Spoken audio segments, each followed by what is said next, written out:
Lesson 11. Accurate Thought. This is at one and the same time the most important, the most interesting, and the most difficult to present lesson of this entire course on the law of success. It is important because it deals with a principle which runs through the entire course. It is interesting for the same reason. It is difficult to present for the same reason that it will carry the average student far beyond the boundary line of his common experiences and into the realm of thought in which he is not accustomed to dwell.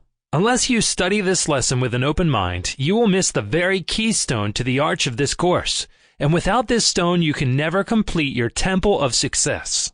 This lesson will bring you a conception of thought which may carry you far above the level to which you have risen by the evolutionary processes to which you have been subjected in the past. And for this reason, you should not be disappointed if, at first reading, you do not fully understand it. Most of us disbelieve that which we cannot understand, and that is with knowledge of this human tendency in mind that I caution you against closing your mind if you do not grasp all that is in this lesson at the first reading. For thousands of years, men made ships of wood and of nothing else. They used wood because they believed that it was the only substance that would float. But that was because they had not yet advanced far enough into their thinking process to understand the truth that steel would float, and that it is far superior to wood for the building of ships. They did not know that anything could float which was lighter than the amount of water displaced. And until they learned of this great truth, they went on making ships of wood. Until some 25 years ago, most men thought that only the birds could fly. But now we know that man can not only equal the flying of the birds, but he can excel it. Men did not know until quite recently that the great open void known as the air is more alive and more sensitive than anything that is on the earth. They did not know that the spoken word would travel through the ether with the speed of a flash of lightning, without the aid of wires. How could they know this when their minds had not been unfolded sufficiently to enable them to grasp it? The purpose of this lesson is to aid you in so unfolding and expanding your mind that you will be able to think with accuracy. For this unfoldment will open to you a door that leads to all the power you need in completing your temple of success. All through the preceding lessons of this course, you observed that we have dealt with principles which anyone could easily grasp and apply. You will also observe that these principles have been so presented that they lead to success as measured by material wealth. This seems necessary for the reason that to most people the word success and the word money are synonymous terms. Obviously, the previous lessons of this course were intended for those who look upon worldly things and material wealth as being all that there is to success.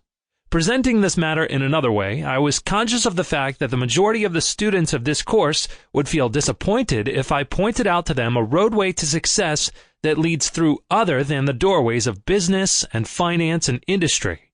For it is a matter of common knowledge that most men want success that is spelled $UCCE $.